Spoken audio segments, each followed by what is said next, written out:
I hadn't been to the Founders' Day parade in 10 years, not since the day Arlo vanished. I remember that morning like a bruise you can't stop pressing.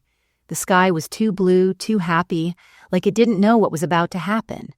Children in red and gold sashes lined up on the sidewalks, candy littered the curbs, and brass bands warmed up in the distance with off-key trumpets and rattling snares. Everyone was laughing, yelling, waving. I should have been happy too, but I wasn't, because 10 years ago on this exact street, my nephew disappeared, just like that. 1 minute he was here, fingers sticky from a lollipop, asking me if he could sit on my shoulders to see the float. The next minute gone, vanished into a sea of faces and color and noise. He was 9. His name was Arlo, and I raised him like my own after my sister died. I never had kids. Life didn't move that way for me. But after the accident in 2006, when I got that call at 3 a.m., the kind that hollows you out in one breath, I became mom in every way. But name. I changed jobs. I sold my car for one, with a booster seat. I learned how to do third-grade math all over again, and I never looked back. He wasn't just my nephew. He was my heartbeat. And then at that parade in 2013, he was gone. The police said it was likely a crowd separation, that he wandered. Maybe someone snatched him. Maybe he ran off, but nothing made sense. We had a routine. We always had a routine. And the moment he left my side with someone I trusted was the moment everything collapsed. After that, I couldn't come back here, not even to pass by. The street, the music, the smell of popcorn and diesel fumes from the float trucks. It all made my chest tight, made me want to scream at the ground like maybe the pavement knew something I didn't. So I stayed away. I stayed quiet. And then last week, for some reason, I still don't understand, I came back. Wasn't planned. I was visiting my friend Opal in town, and she mentioned her grandkids were dancing in the baton twirler group this year. She begged me to come see them just for a few minutes. I said yes, not realizing what street they'd be marching on, not realizing the float route hadn't changed in a decade. I told myself I'd stand at the edge near the back, I'd leave before the kids passed. Just one picture for Opal, then gone. But I stayed. Something made me stay. The crowd was just as loud as I remembered. Children still held onto their parents' hands. People tossed beads and plastic coins. A float shaped like a pirate ship rolled by, and a teenage boy threw a foam sword toward me. It landed by my feet, and then it happened. A second float, quieter, decorated in gold and green, came down the street. On top of it, standing near the front, was a boy, maybe 14, maybe 15. He waved toward the crowd, not frantically, not performing, just waved. And for some reason, my eyes locked on him. He had Arlo's hair, wavy dark, always falling into his left eye. He had that same mole under his jaw, the one I used to kiss when he was scared. And then I saw it, the jacket green canvas, frayed sleeve, elbow patches. I stitched myself. I stitched them because Arlo scraped that sleeve playing in the creek. One fall, it was his favorite jacket. He wore it every day for a year. And when we thought he had died, when we thought he wasn't coming back, I laid that jacket in a memory box. I buried it with a letter. I never told anyone that part. Yet here it was, on a float, on a boy who looked like my Arlo, waving like he knew exactly who he was looking at. He didn't smile. He didn't frown. He just waved directly toward me, as if he knew I'd be standing there. I couldn't breathe. My feet wouldn't move. My brain screamed at me to run to chase the float, to scream his name, but my body stayed still, locked in time. By the time I came to the float had turned the corner, he was gone again, but not the same way. Not this time, because this time he left a trail and I was ready to follow it. Before we start, let us know in the comments where you're watching from. Don't forget to like, share, and subscribe for more powerful stories. There was a time when my house wasn't quiet, before the parades, before the disappearance, before silence became the only thing I could hear when I came home. Back then it was all noise, good noise. Cartoon theme songs bouncing off the walls, the soft patter of small feet sprinting through the kitchen in socked toes, spilled cereal. Laughter that always seemed too big for one room. That was life with Arlo. He came to me in the summer of 2006, barely 3 years old, still clutching the stuffed elephant he called Momo. My sister June had died 3 days earlier. Her car flipped off an overpass in the rain. There were no survivors, just a folded-up blanket from the back seat and her favorite keychain found near the wreckage. I was 45 at the time. Single, retired early from my hospital job after a herniated disc made it painful to stand too long. I lived alone, quiet and neat. I had my routines, morning tea, crossword puzzles, radio mysteries before bed. But when they handed Arlo to me, I never looked back. His eyes were so big and unsure. His hands never let go of my shirt. Those first few nights I sang to him, even though my voice cracked every time I got past the second line of "You Are My Sunshine." By that fall, we had slipped into our own rhythm. I enrolled him in the preschool down the street. He made friends with a girl named Lainey who wore sparkly shoes and declared Arlo was her hero after he defended her from a pushy older kid on the swings. That night, he told me I protected her Aunt Mara like Batman does. That jacket, the green canvas one, I bought it at a thrift store that winter. It was too big for him, but he didn't care. Said it made him feel strong. I stitched elbow patches on it after he tore it. Sliding down the hill behind our house on a pizza box. He wore it like armor. We didn't have much, but it never felt like not enough. Every Thursday we made pancakes for dinner. He'd add too many chocolate chips and I'd pretend to be horrified. He'd laugh. So hard he'd spill syrup all over the table. Then we'd play dominoes on the floor and he always cheated just a little, not to win but to make me notice. I kept a growth chart behind the pantry door marking each quarter inch with a date and a tiny heart. The last mark before he disappeared was just under 4 feet. He had jumped that day and shouted, "Next week, he'll be taller than you." His bedroom was painted sky blue with glowin', the dark stars scattered unevenly across the ceiling. He said he wanted to sleep under the galaxy even if we couldn't afford a telescope. We talked every night about space, about what animals dream about what clouds are made of, about how nothing bad could happen as long as I was there. There were harder moments, of course. He missed his mom, even if he couldn't say it. He'd get quiet during car rides staring out the window, his thumb twitching in a way that only happened when something deep was swirling inside. Once I heard him talking to his stuffed elephant, whispering, "Mom said I'd always be with her, but now I'm with Auntie Mara." I didn't interrupt. I just sat outside the door and cried into my sleeve. Still, we made it through. He trusted me. I trusted him. Our bond wasn't just built out of grief, it was built out of everyday love. The quiet, steady kind. The kind that folds a favorite t-shirt just right. That sits through 20 episodes of a cartoon without complaining.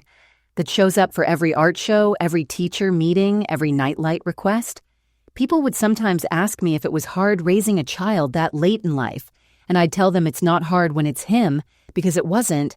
He made everything worth it. That's what made it hurt so much more, the fact that it was good, that it was safe, that it felt solid, that I never once imagined he could vanish. I didn't see it coming. There were no signs, no fights, no warnings, just that parade, just that float, just that one day when everything that was full and joyful and messy and noisy disappeared. After Arlo went missing, people would say to me, "At least you had those years," as if that was comfort, as if years could stack like coins and buy back the present. But I did have them, and maybe they weren't enough to shield me from what came later. But they were mine. He was mine. And I remember every second of those days before the silence. It started with something small, isn't that how it always goes? You look back and think, how did I miss that? Not because the signs weren't there, but because they were wrapped in smiles and niceties in the way people talk, just sweet enough to make you doubt your gut. It was the morning of the 2013 Parade Founders Day. The biggest event in town streets closed down, kids in costume, parents with fold-out chairs. That kind of day where everyone pretends life is perfect. It dressed Arlo in his favorite outfit, jeans, red sneakers, and that green canvas jacket, the one with the elbow patches. He was 9, but looked younger. Still had those round cheeks, still reached for my hand in. Crowds. We had our usual plan, watch the floats together from the corner of Maple and Bryant, our spot every year. Pick up lemonades from the same truck. Arlo liked to guess what each float theme would be before it passed. He always got at least half right. It was our thing. But that morning, Royce, my brother-in-law, showed up with her. Celine, his new wife. They'd only been married a year and had never quite gotten used to her. Everything about her felt rehearsed. Her smiles never touched her eyes. She called Arlo Buddy like he was someone else's kid. She made jokes that weren't really jokes. You sure spoil him, Mara, or no wonder he's such a picky eater with all that attention. I kept my mouth shut for Arlo's sake. But that morning, I noticed the way she looked at him, not unkind but distracted, like he was a chore. Royce, on the other hand, was all charm. He hugged Arlo, ruffled his hair, and said, "Thought we'd tag along for the parade this year. I didn't mind. I thought it might be good for Arlo to have more family around." But just before the parade began, Celine leaned down and said, "Hey, why don't you come with me to see the floats up close?" I blinked. "Actually, we usually watch together from here," I said gently. She waved me off. "Just a few minutes. He should experience the fun up front, not always tucked back behind the curb." Royce laughed. "Yeah, let the boy stretch his legs. Mara has not glued to your hip." I looked at Arlo. He didn't say yes. Didn't say no either. He looked unsure. That's what haunts me the most. Now that hesitation in his eyes, that tiny flicker of discomfort, I crouched and zipped up his jacket halfway. "You okay?" I whispered. He nodded, but not like he meant it, more like he thought that's what I wanted him to do, and I let him go. Just like that, they disappeared into the crowd. Celine gripping his wrist, dragging him toward the street. I kept my eyes on them as long as I could, but the float music started, and people began shifting. By the time the third band passed, I couldn't see them anymore. I wasn't panicked. Not then. I assumed they'd be back soon. Arlo never liked being too far away from me at events. He got overwhelmed easily. He hated loud drums. I figured the novelty would wear off and he'd come running back, breathless and excited. But I did have a moment, a brief second, where something in my stomach twisted. It was when a man walked by holding a tray of funnel cakes. Arlo loved funnel cakes. I instinctively turned, expecting to see him tugging at Celine's sleeve, asking for one like he always did. But he wasn't there. And I realized then she hadn't brought a bag, no snacks, no wipes, nothing. She didn't even have her phone out, who takes a 9-year-old through a packed parade crowd without preparation. That's when I tried to call her, just to check in. No answer. I texted Royce. "Where are you guys?" Parade's already started. No reply. The sun climbed higher. The floats kept coming. My lemonade went warm in my hand. I scanned every float, every child on the sidelines, looking for the green jacket. Nothing. 10 minutes turned to 30. That knot in my gut pulled tighter. When I finally saw Royce walking back toward me alone, I froze. His face was pale. My voice came out a whisper. "Where's Arlo?" He looked confused for a second, then panicked. I thought he was with Celine. I remember that moment like it was yesterday. My knees nearly buckled, my vision tunneled. I shoved past Royce, screaming into the crowd, calling Arlo's name over and over, even though I knew somehow deep down that he wouldn't answer. Later, Celine said she'd only looked away for a second, that he was right there and then he wasn't. But I keep coming back to that morning, to that small moment, to the look in Arlo's eyes when she offered to take him, to the way she dragged him away, not even holding his hand. That was the first red flag. but I didn't know how much it would cost me. Not yet. The search lasted weeks. Then it became months. And then, like something sick and slow, it began to rot away into silence. In those first days after Arlo vanished, I was everywhere at the police station posting flyers, begging news stations to run his photo. I slept in 2-hour bursts, lived on cold coffee and prayer. I refused to believe he was gone. He was just lost. That was all. Someone had him. Someone good. Someone who would return him. That's what I told myself because the truth was unbearable. But slowly, that truth started to push its way in. At first, it came in subtle ways, small moments that chipped at me like rust beneath paint. Moments when the people I thought would stand by me didn't. The police stopped calling. The detectives changed shifts. I would leave messages and get polite silence in return. We're doing all we can, ma'am. Always ma'am, never Mara. Like I was just another case file on a desk that had already been cleared. But worse than that was my own family. Royce stopped checking in. One day it was daily calls. Then it was every 3 days. Then once a week. Then not at all. He said he was grieving in his own way. Said I needed to give things space. But it didn't feel like grief. It felt like avoidance. Like someone hoping he'd give up so he wouldn't have to look me in the eyes anymore. And Celine. She didn't even pretend. She never apologized, never cried. She just looked at me like I was a nuisance every time I showed up at their door. When I brought over a copy of a psychic sketch I'd found just in case she actually laughed. This again, she said, "You really think that's going to help?" Royce didn't say a word. He just looked away. That was the first time I realized I was completely alone in this. They were moving on, and I was still standing in the ruins. Eventually, they stopped inviting me over. Told me it was too hard for everyone to keep reopening the wound.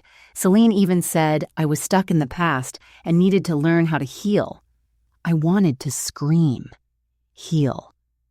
As if I'd lost a job, as if Arlo was a chapter I could close. He was my whole life, and every day that passed without him felt like living inside an open wound that refused to scar. Even friends I thought I could count on began to pull away.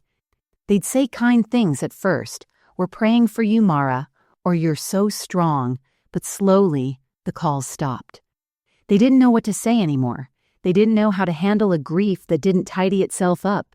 Grief makes people uncomfortable when it's not neat, and mine was a disaster. But the worst moment, the one that still stings, still burns, came from someone I once trusted completely. My cousin Rachel had watched Arlo more than once when I had errands or doctor visits.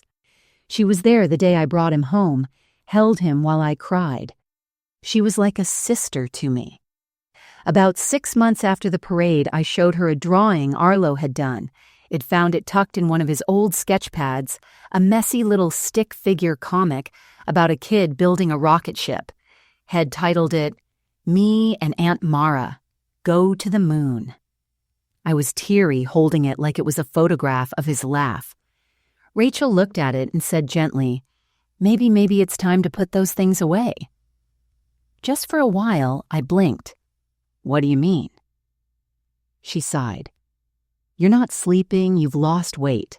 You're chasing every shadow. I just think maybe it's hurting you more than helping." That's when I realized she didn't understand either. No one did. They saw me as broken, fragile, stuck. But I wasn't stuck. I was searching. I was remembering. Because I couldn't afford to forget. Not even for a day. Arlo wasn't a photo in a frame. He wasn't a story to tell at dinner parties. He was out there. I could feel it. Like breath at the edge of a dream, always slipping away but still there. And while the world erased him from their calendars and moved on with birthdays and new jobs and baby showers, I stayed in place.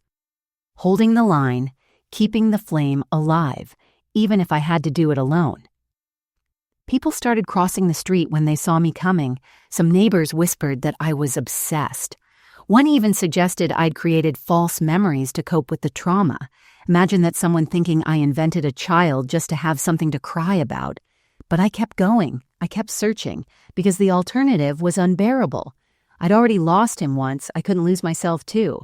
It was almost a year to the day since Arlo vanished when it happened. The kind of moment that sticks to your ribs, not because it was loud or cruel, but because it was subtle, casual. Almost like a joke. That's what made it cut the deepest. It was a Saturday in late May. Warm, heavy air, the kind that made your shirt stick to your back before noon. My neighbor Jean had invited me to a backyard barbecue, said it was just a few families, a potluck, a little music. "It'll be good for you," she said. "Get out, see people." I hadn't been to anything social in nearly 6 months. Most days I barely made it to the grocery store, but I figured maybe she was right. Maybe I did need to breathe air that didn't smell like printer ink and old police reports. So I baked a lemon cake and went. The backyard was full of folding chairs, mismatched dishes, plastic. Cutlery kids darted between legs and coolers. Someone had set up a speaker with old country songs playing low. It should have felt like home familiar, but I stood there holding my plate, feeling like I'd wandered into a world I no longer belonged to. I spotted a few familiar faces.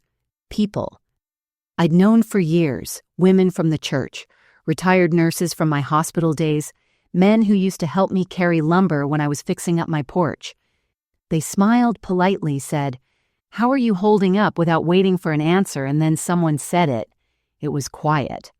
Half-loaf tossed out like something harmless, but I heard it as clear as thunder. I was standing near the grill when one of the younger dads, a man I barely knew, maybe a friend of a friend, nudged another man beside him and said, "Is that the aunt who lost the kid at the parade?" I felt my chest seize. Then the other man chuckled and said, "Yeah, I heard she still walks that route every month, still searching like it's some kind of mystery movie." And then the first guy, he grinned and added, "Poor thing. Probably just couldn't keep an eye on the kid." Some people aren't meant to be parents. It felt like all the air went out of the world. I wasn't standing across the yard. I was right there 4 feet away, holding a paper plate with chicken wings and that lemon cake I made. I could smell the charcoal, feel the heat of the grill on my arm, and yet I felt frozen. They didn't even realize I was listening. Or worse, they did. I didn't say a word. My throat wouldn't let me. My hands started shaking so bad the plate tipped, and one of the wings slid to the grass, and no one moved. Not one person stepped in. Not Jean. Not the women I prayed beside every Sunday. Not the men who used to call me the strongest woman they knew. They just looked at me, some with pity, some with discomfort, and quickly found reasons to walk away.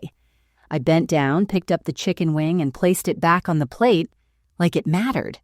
Like I still had some control over the scene unraveling in front of me. And then I left. I didn't say goodbye. I didn't thank anyone. I just walked out the gate, down the sidewalk, back to my car. I sat behind the wheel and stared at my hands. The same hands that had buttoned Arlo's jacket 100 times. The same hands that had held his back when he was sick, had caught his tears. When he missed his mother, had written his name on school permission slips, birthday cards, storybooks, and now they were shaking because 2 strangers had reduced my entire motherhood, my entire grief to a punchline. That night, I went home and opened Arlo's memory box. The jacket was still there. The drawing he made of the rocket ship. The list we wrote of things well due when we're rich. A rock he said was shaped like a turtle and insisted I keep. I laid all of it out on the floor and just sat there. I didn't cry. I didn't scream. I just felt empty. Like everything I had held onto dignity, strength, even hope had been peeled off, layer by layer, until all that remained was the silence and the knowing. Knowing that people weren't just forgetting Arlo. They were rewriting him, turning him into a footnote. A story to whisper about a mistake. That moment broke something in me. Not in the way a window shatters quick and loud, but in the way fabric thins from too much wear.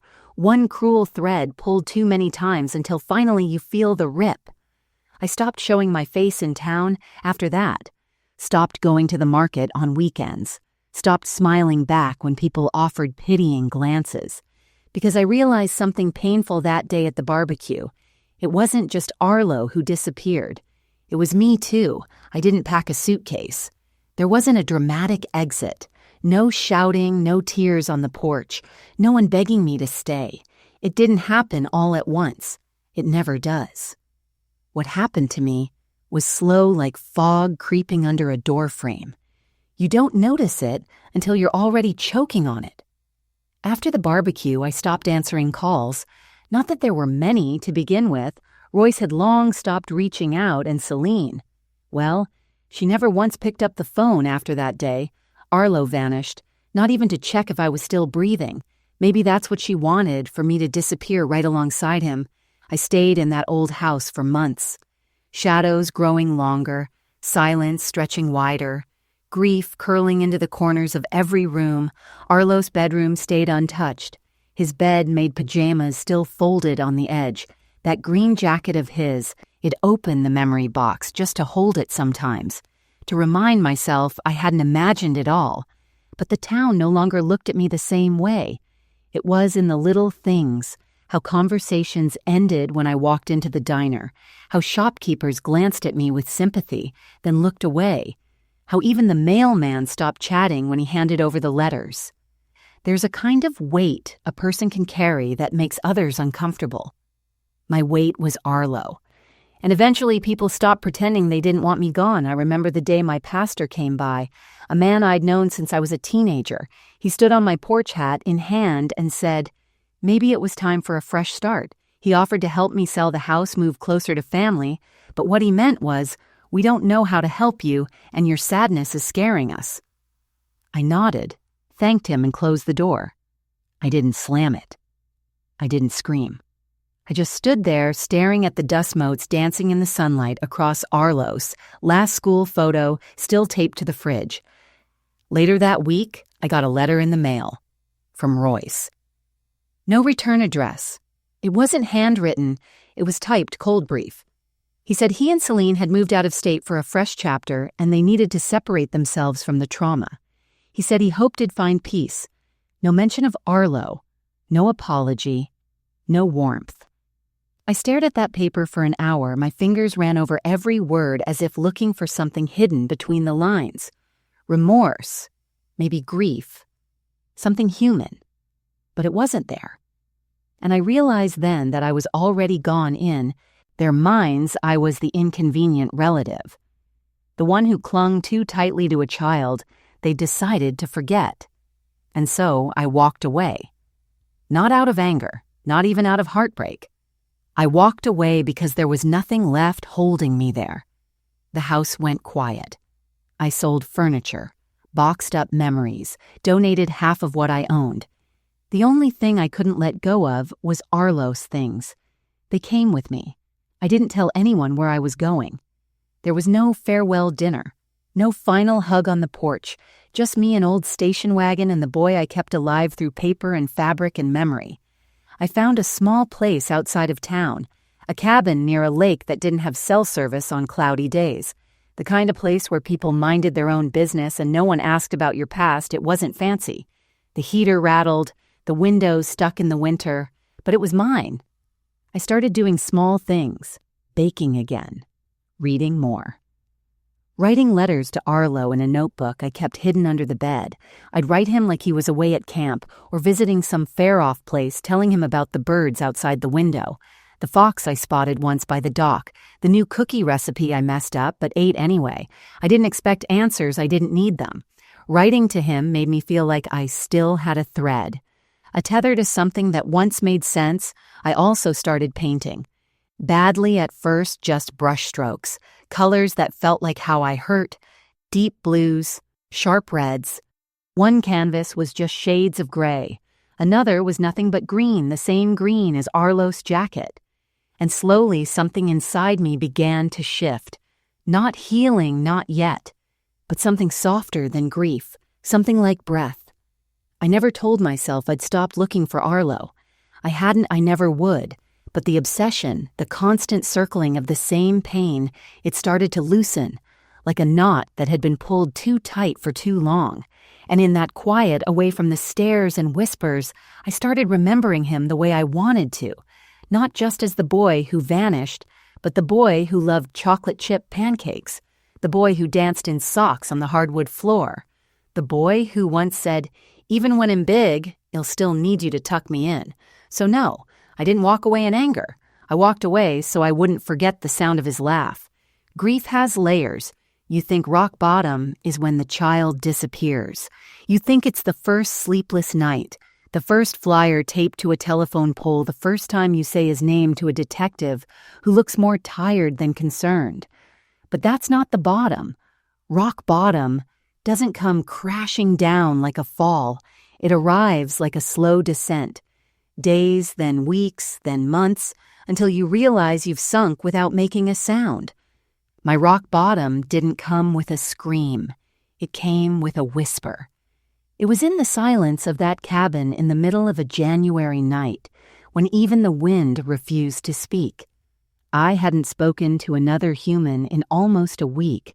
My fridge was nearly empty. The mirror in the bathroom showed a version of me I didn't recognize, sunken cheeks, eyes that never quite closed lips, too dry to smile. My clothes hung off me like they were made for someone else. I didn't cry anymore. I didn't feel much of anything I went through. Motions like a ghost of someone I used to be. That night, I made a cup of tea and left it untouched on the counter. I remember staring at it until the steam died, then pouring it out. Not even bothering to rinse the cup, I sat on the floor beside Arlo's memory box lid, open contents untouched. His drawings. The little space badge I made for him out of tin foil and a bottle cap, a receipt for ice cream, banana swirl with rainbow sprinkles from the last shop we went to before the parade. That jacket folded so carefully, I laid down on the floor next to it. My body curled instinctively like I was trying to shrink smaller than the pain. I reached out and touched the sleeve, cold soft from years of holding. My fingers brushed the elbow patch. I'd sewn the thread still slightly uneven. That's when I whispered it, "I don't know how to keep going." I wasn't saying it to anyone. I didn't expect an answer. It was just the truth. A fragile, gasping truth floating into the dark. I wasn't suicidal. That wasn't it. I didn't want to die. I just didn't know what living was supposed to look like anymore, not without him. People talk about grief like it's sadness. They're wrong. Grief is absence. Emptiness so loud it echoes. It's forgetting why you stood up. It's holding your breath when the mail comes, because some part of you still expects his name to be on an envelope. It's sitting in a car outside a grocery store because you can't remember what you needed. You just wanted to feel like you had somewhere to be. That was me. That night, I reached for Arlo's notebook, the one where he scribbled story ideas, cartoons, little messages. I flipped to the page where he'd written, "When I grow up, I want to be brave, like Aunt Mara." I stared at it until the letters blurred, and for the first time in nearly a year, I let the sob out. Not a graceful cry, no quiet tears. I broke completely. My body shook, my chest caved in. I made a sound that didn't even feel human, like a wounded animal caught between wanting to scream and needing to sleep. I wept on that floor until morning. When the sun finally rose, the light sliced through the blinds like something holy. It landed right on the jacket, highlighting the tiny stitch tag inside the collar, "Love Aunt M." And in that light, weak and gray and far too early, something shifted. Just a hair, just enough. I sat up. Bones aching, mouth dry. I stood, legs trembling, knees popping from hours on the floor. I walked to the sink, refilled the kettle, and made another cup of tea. And this time, I drank it. Not because I was healed, not because things were better, but because something inside me had survived the night. And if it could survive that night, maybe it could survive another rock bottom. Wasn't a dramatic moment. It was quiet, lonely, forgotten by everyone but me. No camera, no diary entry, no phone call.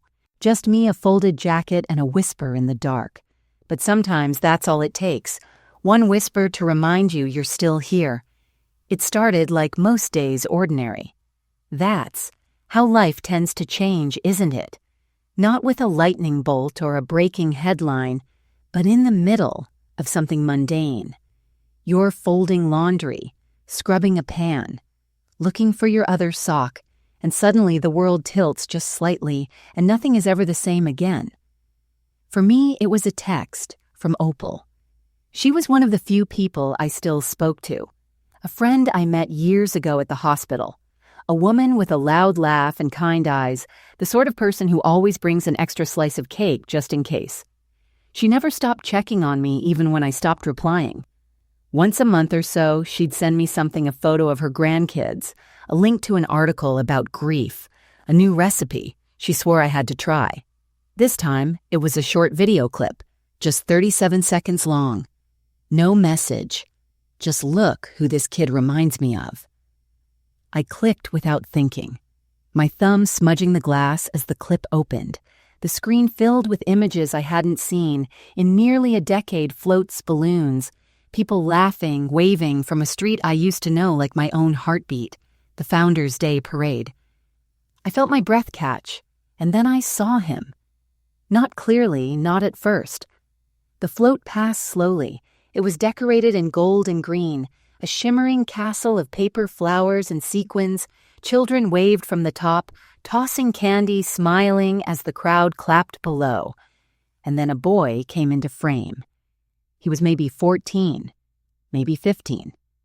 Leaning slightly against the rail, his head tilted to the side, his hand raised in a lazy wave, not enthusiastic, not bored, just present.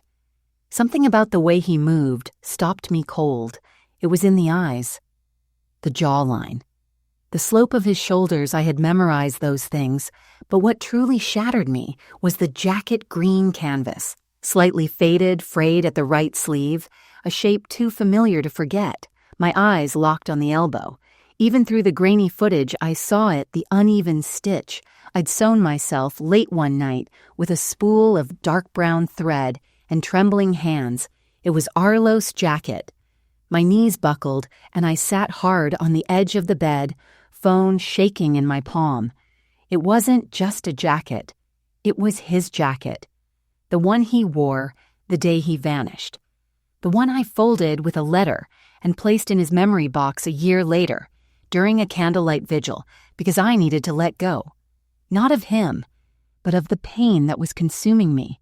I had placed it in the box myself. I had never taken it out, except I stood, walked, ran to the small cedar chest under the window. It took me 2 tries to unlock it. My fingers weren't working. I threw back the lid. Inside were the drawings, the photos, his little notebook, but no jacket gone. I fell to my knees. My breath came in shallow gasps, my hands tearing through the box again and again, like I'd missed something. But it wasn't there. It was not there. I hadn't opened the box in nearly a year. Hadn't touched it since the move. No one else had been inside the cabin. I was the only one with the key, so how had it disappeared? Or worse, had it never been there? Had someone taken it before I even moved? The questions hit like a train, but before I could even sort them, my eyes went back to the phone, still glowing on the bed. I replayed the video, paused it on the boy's face, zoomed in until the pixels blurred. He looked like Arlo older, taller, more angular. But that dimple, the one, only on the right cheek, it was there. And the way he held the rail thumb curled under like he used to do when he was nervous. My chest tightened. I tapped the floats banner as it passed by in the clip. Valley Hills Art Academy, Little Rock, Arkansas. Little Rock, that's where Royce and Celine had moved. Suddenly, the air felt too thin, the cabin too quiet, the world too sharp. My mind raced as pieces began sliding into place slowly, then faster like dominoes toppling down a hall. I'd locked away years ago. I paused the video and stared at that single frame. The boy, the jacket, the wave. He hadn't just reminded me of Arlo. He was Arlo, I knew it. Every cell in my body screamed it. And somehow, someone had put him on a float, parading him down a street less than 4 hours from where I now lived, as if he were just another face in the crowd. They hadn't buried him. They hadn't mourned him. They'd hidden him, and now without knowing it, they'd shown him to me. I stood by the window, my legs trembling, my hands numb. I had no proof. Not yet. But I had the first crack in the wall. I didn't call anyone, I didn't scream, I simply whispered. I see you now because whatever this was, whatever cruel web had been spun, I had found the thread and I wasn't letting go. After I saw that video, after I recognized the jacket, the wave, the face that haunted my dreams for nearly a decade, I didn't sleep that night. But it wasn't like the other sleepless nights. This time, I wasn't drowning in grief. I was wide awake, eyes burning, pulse, humming in my ears, not with sorrow, but with something I hadn't felt in years, clarity. It came in slow waves, like breath returning to lungs after being held too long. Something had shifted. The fog in my chest, the weight I had carried for so long, it hadn't vanished, but it cracked. That crack was enough. I stood in the middle of my cabin, barefoot, still wearing the sweater I'd cried into hours earlier. The video sat, paused on my phone, the boy's blurry wave frozen in time. That frame, that wave wasn't a coincidence. It wasn't imagination. It was him. I don't know how I knew. I just knew. The way a mother knows her child's voice in a crowded room, the way you recognize your own name no matter how softly it's spoken, Arlo was alive, and someone had put him on display. My hands shook, but it wasn't fear. It was something else, something like fire, not the kind that burns, the kind that builds. For the first time in nearly 10 years, I felt anchored, not to a memory, not to grief, but to a direction. I had something to follow, and I intended to follow it all the way. That night, I didn't cry. I didn't scream. I sat at my kitchen table and began writing, not in the notebooks filled with letters to Arlo, not in the pages soaked in sorrow. This time, I opened a clean, spiral-bound journal and wrote one word at the top, return. It wasn't a plan, yet just a thread, a word. But it was enough. I scribbled notes as thoughts came to me. Where is Valley Hills Art Academy? When was the parade recorded? Who submitted kids for the float? Are there enrollment records? Could a name like Aaron C. be short for Arlo? I made a list of everything I remembered from that moment in the video. The float's colors, the other children's uniforms, the adult chaperone in the corner, wearing a navy blazer and holding a clipboard.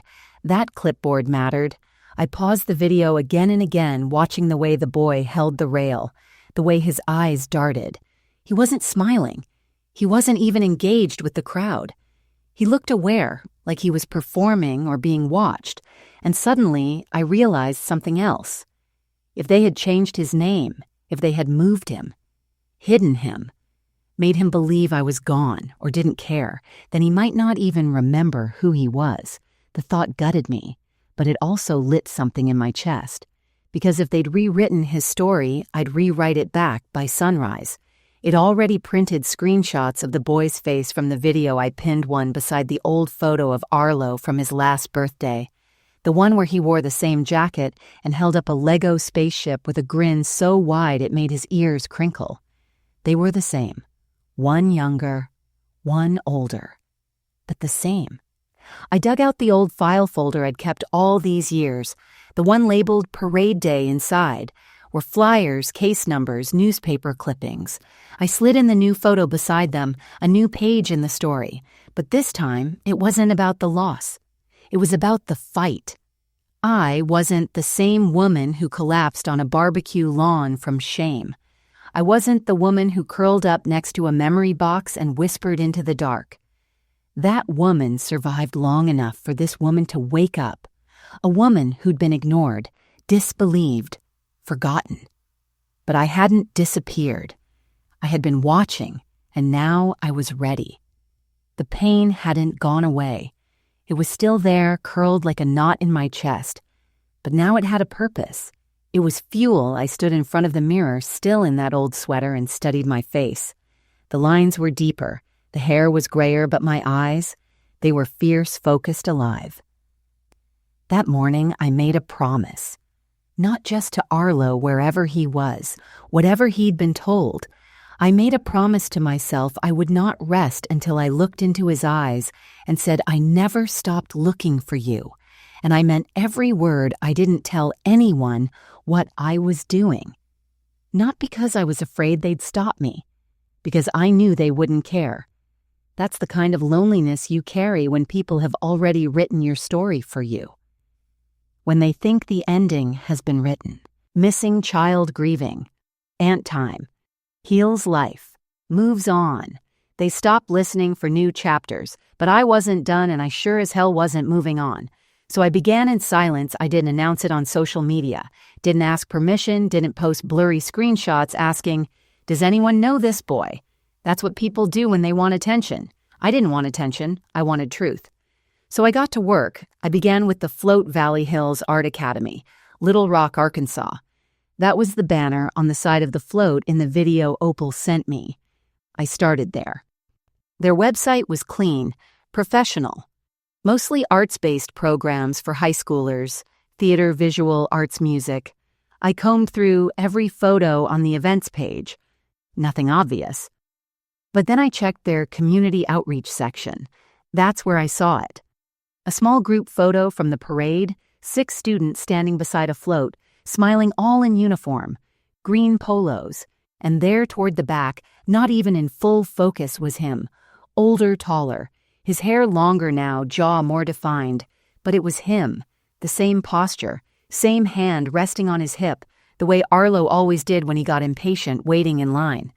I didn't save the photo, I printed it. Tangible, real. Then I called the school.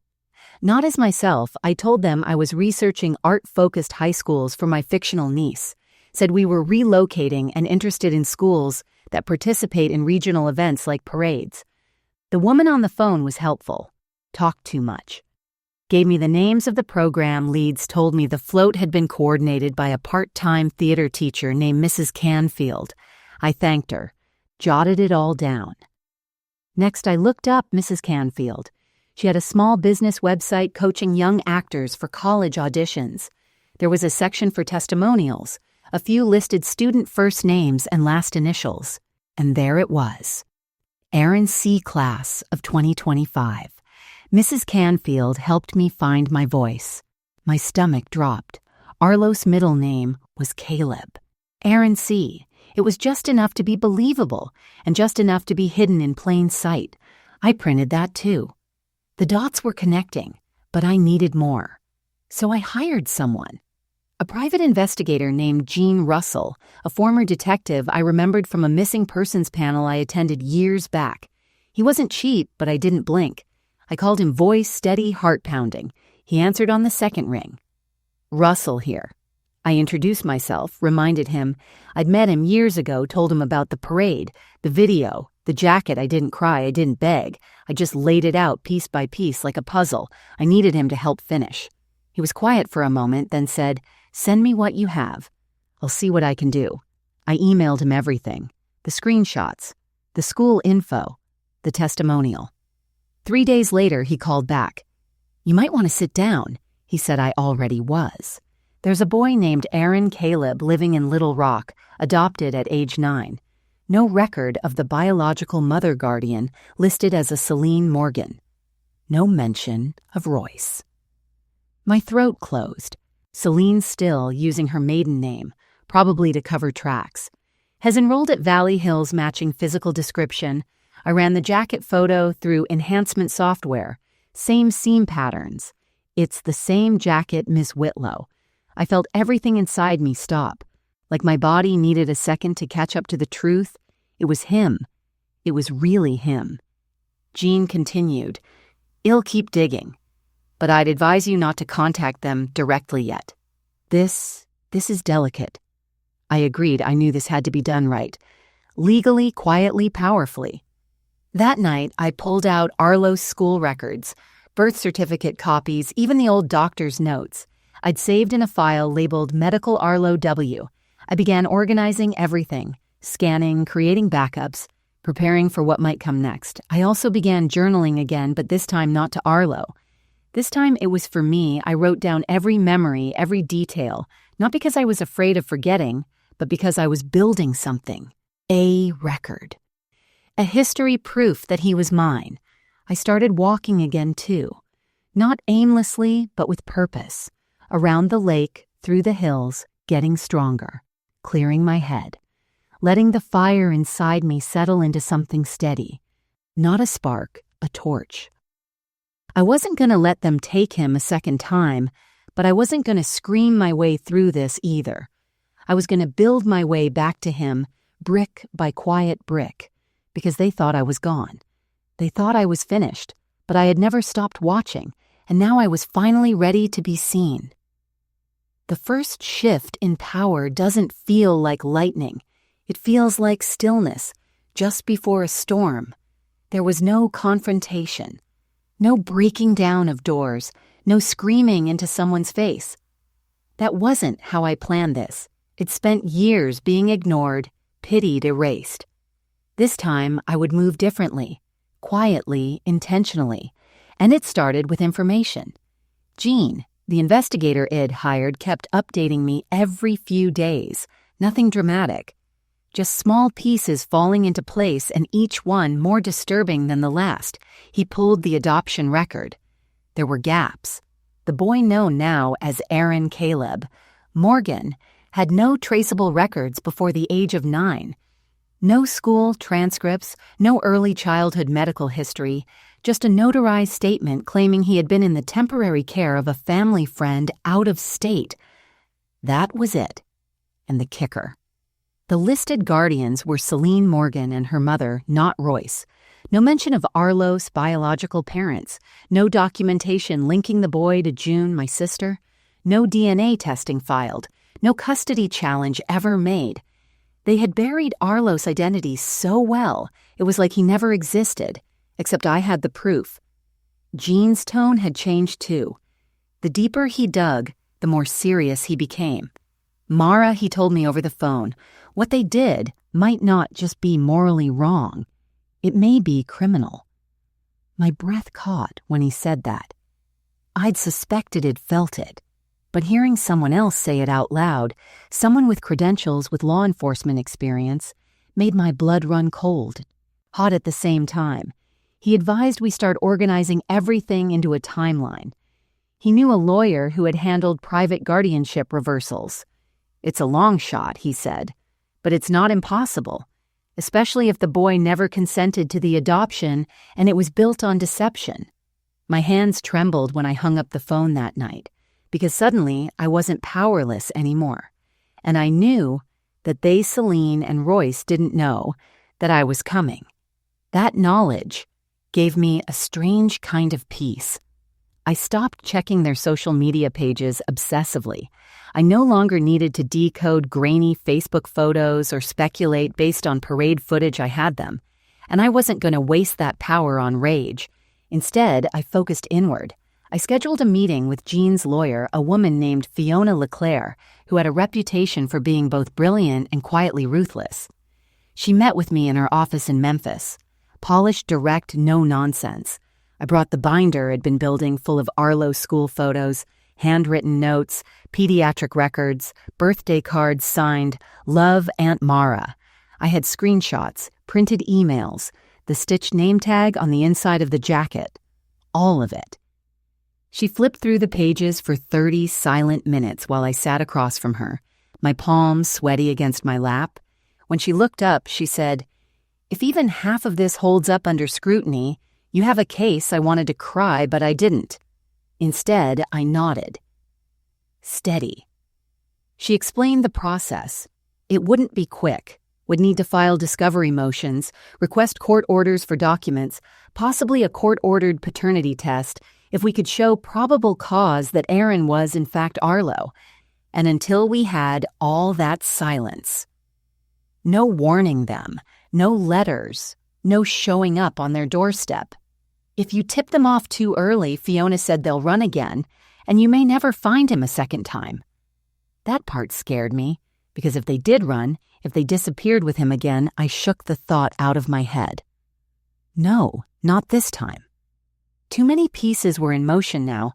The power had shifted not in a blaze of vengeance, but in the quiet collection of facts, in the building of evidence, in the strength of the truth I had carried all these years.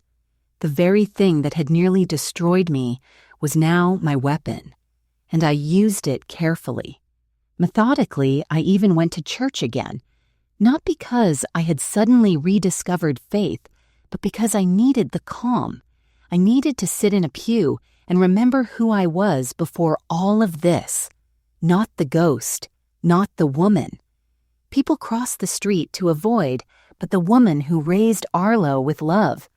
With everything she had, I brought the same notebook each time, took notes after every phone call, logged every step, every timeline change, every phone number, every email. I kept my head down, but my eyes were wide open now. I knew something else, too. Celine had grown confident.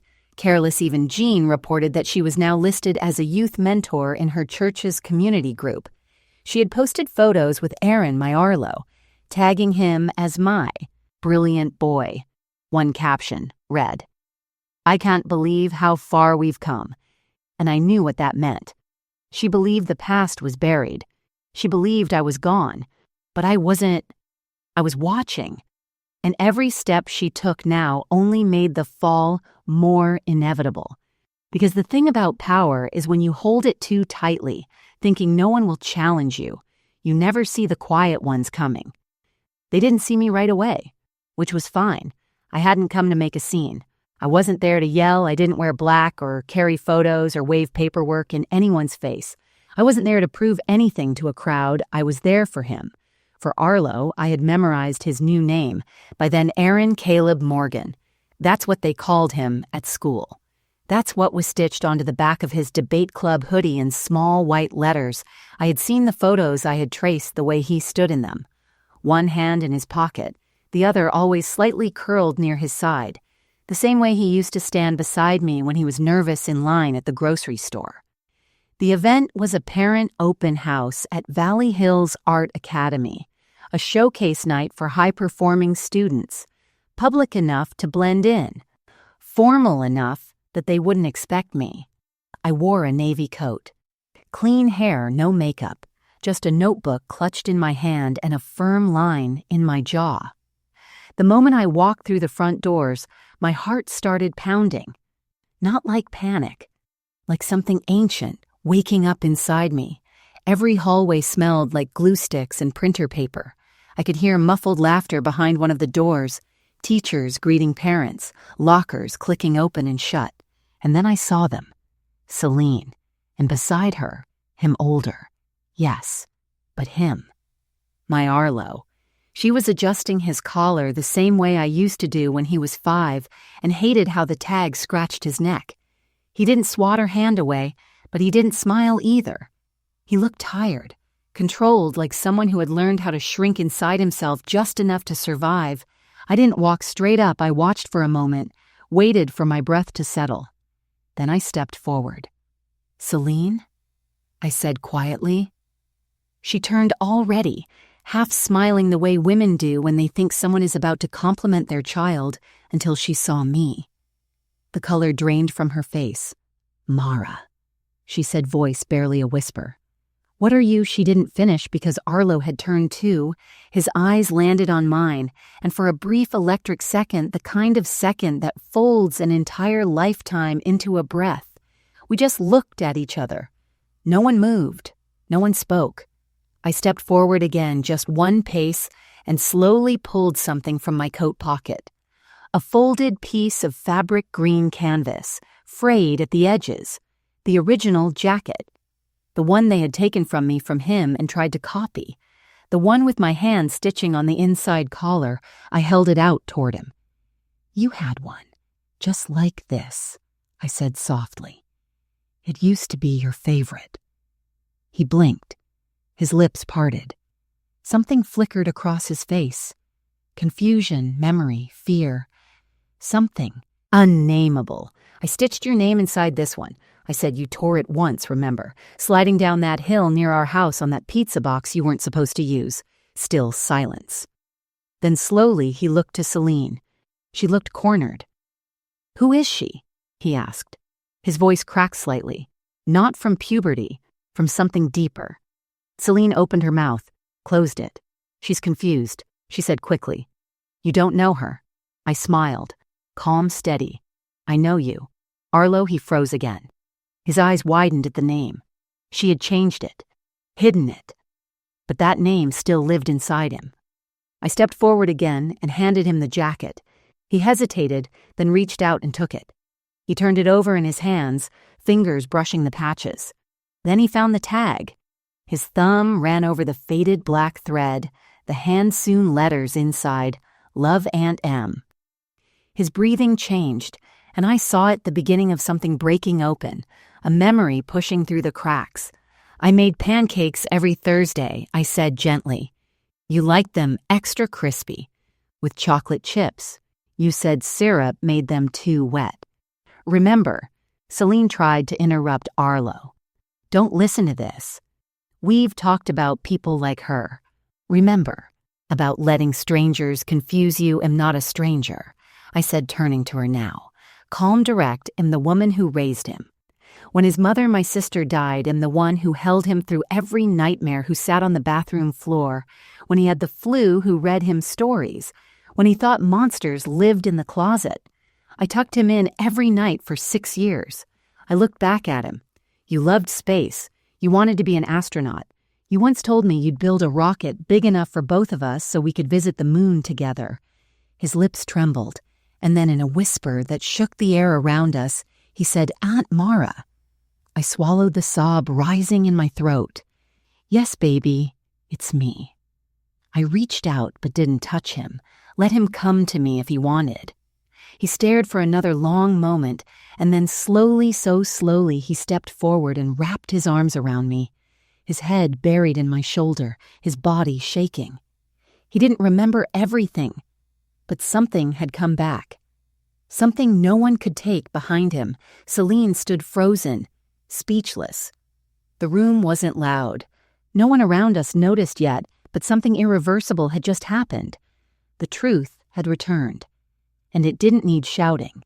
Just a name, a jacket, a wave, and a boy who finally remembered where he belonged. After that night, everything moved faster than I expected and slower than I wanted. Arlo didn't leave with me, not immediately. That part shattered me more than I'd anticipated.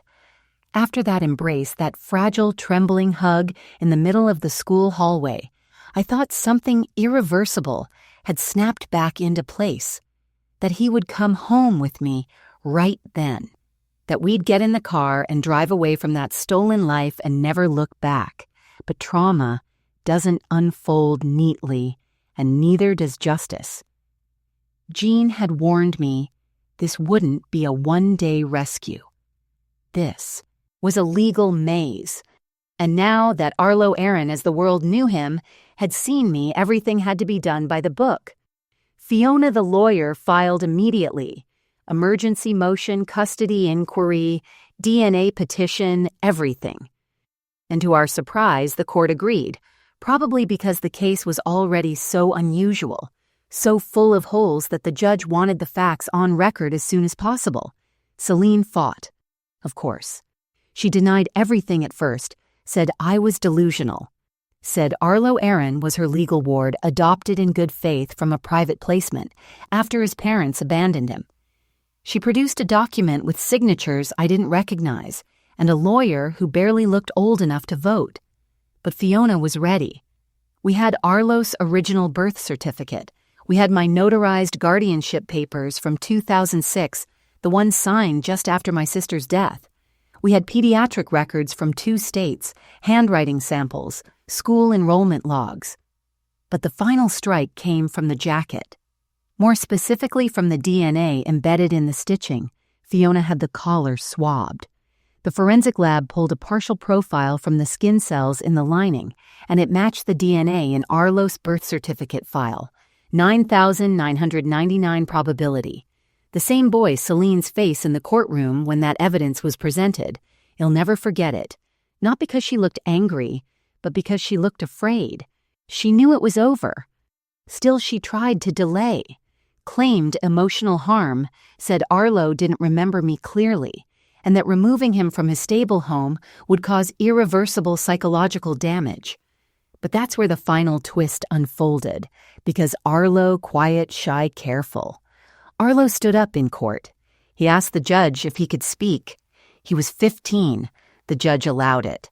And my brave, beautiful boy, cleared his throat and said, "I don't remember everything about my life before, but I remember chocolate chip. Pancakes. I remember a blue nightlight shaped like the moon. I remember someone singing when I was sick. He looked at me. Then I remember her. The courtroom was dead silent. I didn't know I was missing." He continued, "I thought I just came from nowhere, but now I know who I am, and I want to go home with her." The judge granted temporary guardianship that same day. A full custody review would come later. But for now, Arlo, legally, Arlo Whitlow, again would return home with me. Celine left the courtroom without looking back. No apologies, no remorse. Royce never showed up. It didn't matter. They had lost. Not because I shouted, not because I dragged their names through the mud, but because I waited. I watched. I built a case so strong even their lies couldn't punch holes through it. That's the thing about the truth. It doesn't arrive screaming. It arrives quietly, then it stays. That night, Arlo came home with me. He stood at the front door of my cabin, unsure. I asked if he wanted me to carry him over the threshold like I used to do when he fell asleep in the car. He rolled his eyes, smiled, and whispered, "I'm not that little anymore." But then he took my hand and we stepped inside together. The cabin looked different to him. He didn't remember it, of course. But when I showed him the memory box, when I handed him the photos, the drawings, the little tinfoil space badge from when he was 6, he cried, so did I. We didn't try to explain everything that night. We didn't need to. We just sat on the floor and went through each piece one by one. He asked questions. I answered gently. And then, after a long silence, he asked the one thing I didn't expect. "Did you ever stop looking for me?" I shook my head. "Not for 1 second." He nodded, and then he said something I'll carry with me forever. "I think I kept waiting for you. I didn't know it, but I think I was." Justice didn't come as revenge. It didn't come with handcuffs or headlines. It came with a jacket, a whisper in a courtroom, and a boy finally calling me Aunt Mara again. The first few days were delicate, not dramatic, not loud, just uncertain. Arlo was home, but it didn't feel like the movies where someone runs into your arms and everything clicks into place. He was taller now, more guarded. He moved through the cabin like someone walking through a dream they half recognized. He didn't flinch, but he didn't settle in either, and I didn't push. I made him pancakes on that first morning, just like I used to. I didn't ask if he remembered. I just placed the plate in front of him and sat across the table. He didn't say anything at first, just stared down at the food. Then, barely above a whisper, he said, "You used to burn them a little." I liked it that way. I smiled. Still do. We didn't speak much more that day. He explored the cabin, leafed through old books, poked at a dusty game console I had kept just in case he ever came back. He didn't cry. He didn't ask questions. But when I came to check on him that night, I saw he'd left the bedroom door cracked open. Just a little, like he used to when he was younger, so he could hear me moving in the kitchen, so he'd know I was there. It took time. Arlo, or Aaron, as he still called himself in school, had spent 6 years in another life. 6 years with another name, another bed, another version of the truth.